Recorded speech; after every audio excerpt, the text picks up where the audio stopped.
Hi, what I'd like to do in this short video is take a look at a skill that is often overlooked by many golfers. Certainly it isn't at the top level, but certainly at club level and amateur level it tends to be, which is course management. People are out there trying to improve the techniques or buy new equipment, which is all very nice, but at the end of the day you've got to manage your game when you're out on the golf course. So what I want to do is take you through a few on-course situations that you may find yourself in when you next visit the golf club, and just take you through a few simple steps that may help you get a little bit more out of the time that you're investing in improving your swing and improving your equipment. So it's just a look at how to manage your game and make the most of what you've currently got.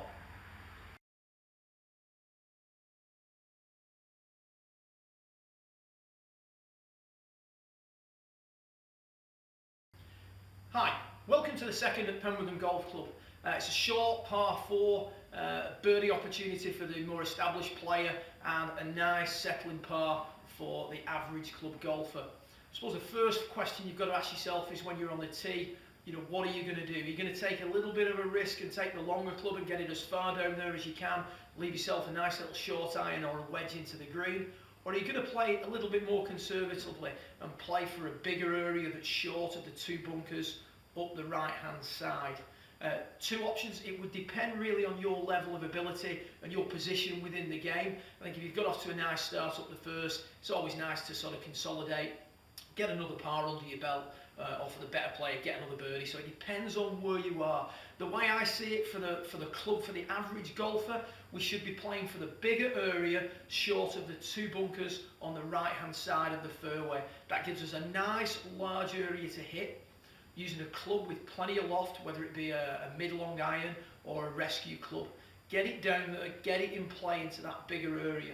Trying to go any further up the fairway brings that bottleneck into play between the bunkers and the trees on the left, and also brings, if you're going to go with driver, there's a distinct possibility of losing that ball out into those right-hand trees.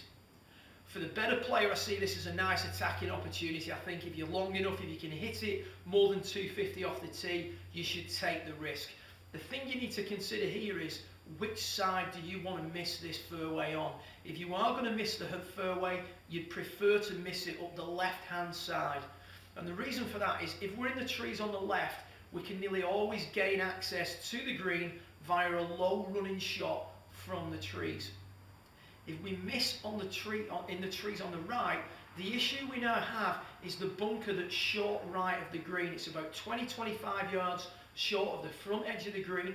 It's quite a deep bunker, leaves you with a demanding shot. We can't really run the ball in with any level of consistency from the right hand side if we miss. So a nice option for the better player, for the longer hitter, would be to try and hit that nice little push fade or power fade down the left hand side. If it doesn't come back and you pull it and you're in the left hand trees, like I say, you can nearly always get it on there. If you go in the right hand trees, trying to be a little bit clever, trying to hook the ball in to gain a few extra yards, you run the risk of getting stuck in those right hand trees. A low running shot trying to get past a very deep bunker is a high risk. So depending on how you see this hole, personally, like I say, I think for the longer hitter it's a great attacking opportunity. For the shorter hitter or for the club golfer, for the average club golfer, it's a nice way of consolidating a decent start, get it into the big area, leave yourself a short approach into a relatively large green for Penwortham standards, relatively flat as well. So it's pretty easy once you get on there to 1 or 2 putt it and move on to the demanding third. So it's just a little bit of food for thought. When you're next on the second hole, try thinking a little bit more about what you're doing rather than just automatically pulling the driver out the back, which is what most members of golf clubs do. Don't give it much thought. We play it every week. I always hit driver down here.